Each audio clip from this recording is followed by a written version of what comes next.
প্রকৃতি প্রতিশোধ নেয়। জামাতে গোলাম আজম নিজামীরা যেরকম মনে করেছিল যে একাত্তরের ওদের বালটাও কেউ ছিঁড়তে পারেনি, অন্যায়ভাবে হোক আর যেভাবেই হোক তাদের বাল কিন্তু ছিঁড়ে ফেলা হয়েছিল। এরকম বাল ছেঁড়ার সময় আবার আসবে। আসসালামু আলাইকুম।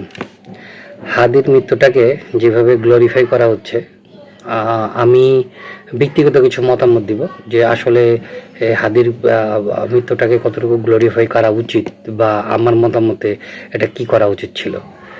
তো হাদি মারা যাওয়ার পরে বা হাদি গুলিবদ্ধ হওয়ার পরে আমার ভিতরে খুব স্বাভাবিক, বাংলাদেশে যেরকম অন্যান্য জায়গায় অন্যান্য ব্যক্তিরা যেমন গুলিবিদ্ধ হয় বা হত্যাকাণ্ডের শিকার হয়, এর আগে পল্লবীতে একটা প্রকাশ্যে দিবলোকে এরকম হত্যাকাণ্ডের ঘটনা ঘটে গেছে, এরকম অনেক ধরনের ঘটনা বাংলাদেশে ঘটেছে।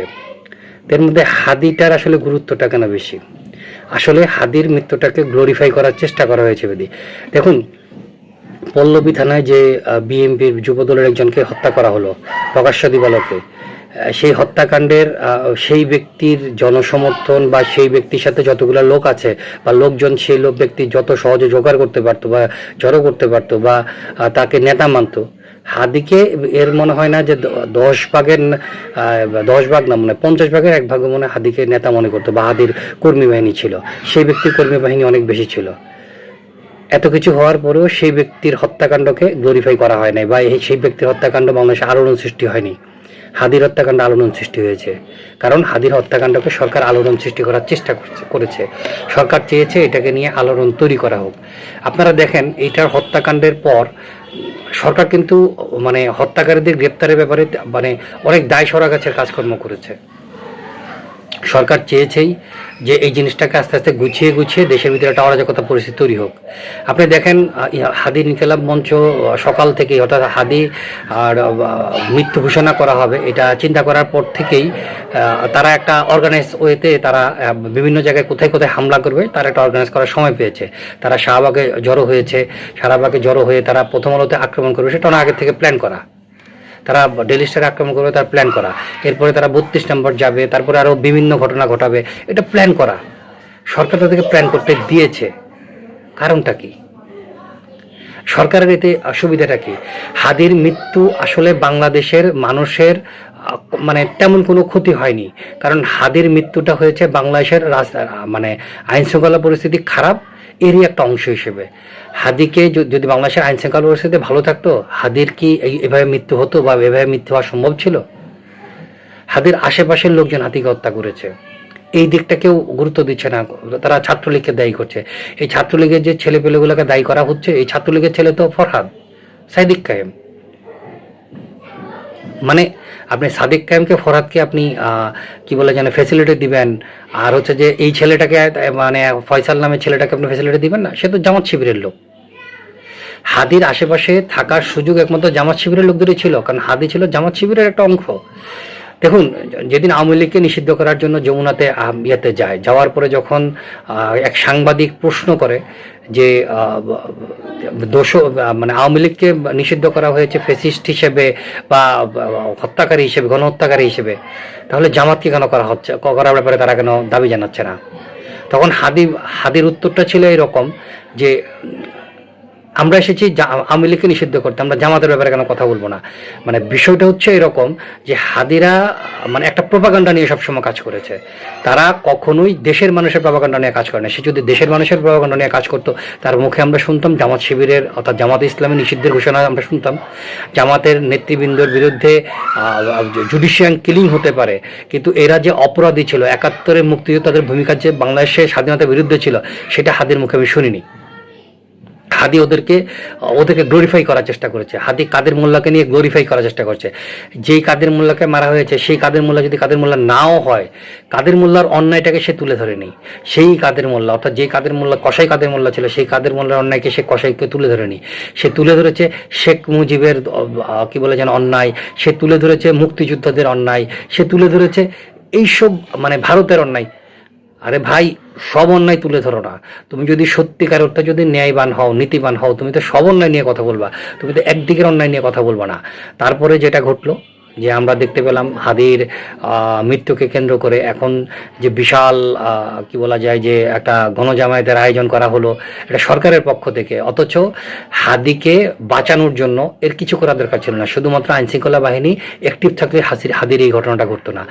দেখুন, একটা ছেলেকে ধর্ম অবমাননার দায়ে পুড়িয়ে মারা হলো, সরকারের কোনো ভ্রুক্ষেপ নেই, ওটা নিয়ে কোনো কথা নেই। ওই ছেলেটা মানে ওই ছেলেটাকে যেহেতু জামাত পিক করেনি বা জামাত ওটা জামাত হত্যা করেছে, তৌহিদি জামাত জামাতের জনতা হত্যা করেছে, এই জন্য এটা নিয়ে কোনো কথা নেই।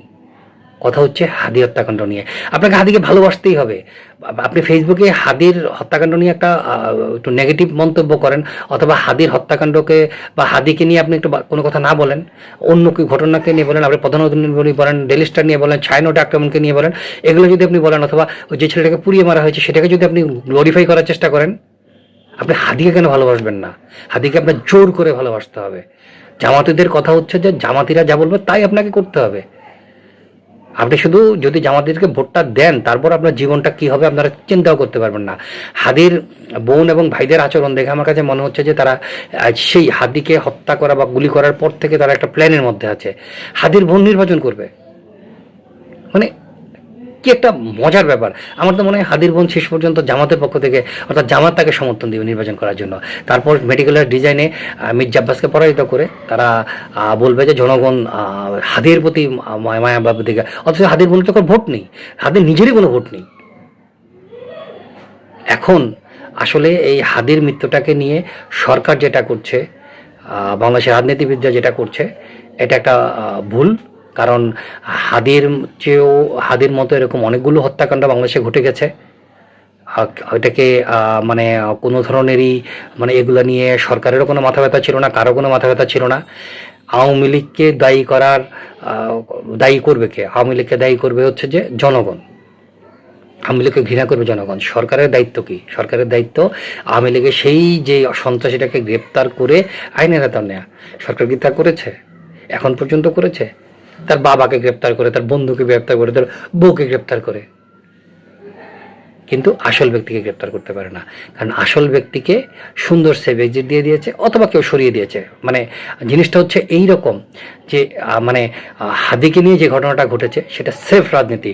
এখানে কোনো ধরনের সহানুভূতি নেই, এখানে কোনো ধরনের মানে এটাকে কি বলা যায়, হাদির কোনো যোগ্যতা নেই, ক্ষমতা নেই। হাদি কোনো নেতার মধ্যেই পড়ে না। হাদি বাংলাদেশে কোনো ধরনের মানে প্রভাব বিস্তার করি কোনো নেতার মধ্যেই পড়ে না। হাদিকে মিডিয়া কাভারেজ দিয়েছে বলে হাদিকে বাজারে আমরা দেখতে পেয়েছি, নাহলে এরকম হাদির মতো হাজার হাজার লক্ষ লক্ষ লোক রয়েছে। হাদি সাউয়া মামা ছিঁড়ে ফেলার, হাদি মানে তো কি বলা যায় যে হাদিকে যতটুকু কাভারেজ দেওয়া হোক না কেন, হাদির মৃত্যুর পর হাদিকে যে কাভারেজ দেওয়া হয়েছে, হাদিকে যে নিয়ে রাজনীতি সরকার করলো, জামাত করলো, সবাই মিলে করলো, এটা বাংলাদেশের জন্য ভালো হলো না। কারণ এরই মধ্যে এর চেয়ে নৃশংস হত্যাকাণ্ড ঘটে গেছে। একজনকে পুড়িয়ে মেরে ফেলেছে তৌহিদি জনতা বা জামাতের জনতা। এটার কোনো বিচার হবে না, বা এটা নিয়ে কোনো আওয়াজ নেই। আওয়াজটা হচ্ছে হাদিকে নিয়ে, যাতে দেশে একটা অরাজক পরিস্থিতি তৈরি করে দেশে নির্বাচনটাকে পিছিয়ে দেওয়া যায়। সরকার যে গল্প বাংলাদেশের মানুষের কাছে সাজিয়েছে, হাদির আজকে জানাজার পরে হাদি আর 2-3 দিন পরে হাদি আর বাংলাদেশের রাজনীতিতে থাকবে না। হয়তো 8 আসনে যে হাদির বোন, আমি হাদির বোন বলে কান্নাকাটি করবে, জামাত হাদির বোনের জন্য ভোট চাইবে, এর বাইরে আর কিচ্ছু হবে না। নির্বাচন যখন চরম অবস্থা তৈরি হবে, অর্থাৎ জানুয়ারি মাসের মধ্যভাগ থেকে হাদি বলে বাংলাদেশে কেউ থাকবে না। পৃথিবীতে তো সে আজকেই শেষ, হাদি বলে কেউ থাকবে না। মাঝখান দিয়ে যেটা হলো, হাদির প্রাণটা চলে গেল একটা অসুস্থ বাংলাদেশ গড়ার মাধ্যমে, একটা অস্থিতিশীল বাংলাদেশ গড়ার মাধ্যমে। আর এটার দায় যেমন হাদির ছিল, হাদি তো একটা চুনোপুটি। আসলে হাদিকে ব্যবহার করে যারা এই ঘটনাগুলো ঘটিয়েছে তাদের আসলে আমরা কোনো দিন বিচার করতে পারবো না, এটাই আমাদের দুর্ভাগ্য। তবে প্রকৃতি প্রতিশোধ নেয়। জামাতে গোলাম আজম নিজামীরা যেরকম মনে করেছিল যে 71 ওদের বালটাও কেউ ছিঁড়তে পারেনি, অন্যায়ভাবে হোক আর যেভাবেই হোক তাদের বাল কিন্তু ছিঁড়ে ফেলা হয়েছিল। এরকম বাল ছেঁড়ার সময় আবার আসবে। কার মাধ্যমে আসবে আমরা জানি না, তবে আসবে। আর গতকালকেই নাহিদরা যেভাবে মানে জুলাই কি বলা যায় জানে জানে এটা কি বলে বাটপার বা জুলাই ইয়ে হিসেবে তাদেরকে যে মিছিল দেওয়া হয়েছে তাদের সামনে, এত এত নেতৃবৃন্দ, তাদের হ্যাডাম, তাদেরকে মানে কেউ কিছু ছুতেও পারে না, তারা চুপচাপ এই স্লোগানটা শুনে চলে এসেছে। নতুন সরকার ক্ষমতায় আসার পর তাদের অবস্থা কি হবে একমাত্র আল্লাহই জানে। হাদি তো মরে বেঁচে গেছে।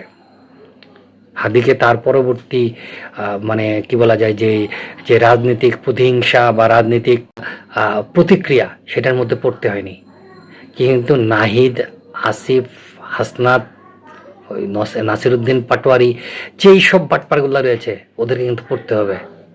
সামনের দিনটা ভালো নয় ওদের জন্য। নির্বাচনটা যদি আরো আগে হয়ে যেত ওদের জন্য অনেক সহজ ছিল, অনেক কিছু হতে দেয়নি। টাকা নেশায়, ক্ষমতার নেশায় ওরা সব কিছু নষ্ট করে দিয়েছে। আর জামাত নামক একটা দুষ্ট শুক্রের চক্রে পড়ে সব শেষ হয়ে গেছে। ইউনূসের বিচারে বাংলাদেশে হবে, ইউনূস বেঁচে থাকুক বা মরে যাক। এই যে 5ই আগস্টের পর বাংলাদেশ ধ্বংসের মূল নেতৃত্ব জামাতের মাধ্যমে তারা পালন করেছে, এটার বিচার হবেই। সেটা প্রকৃতিতে হবে, রাজনীতিতে হবে, মানুষের কি বলা যায় দেশের আইনের মাধ্যমে হবে। ধন্যবাদ।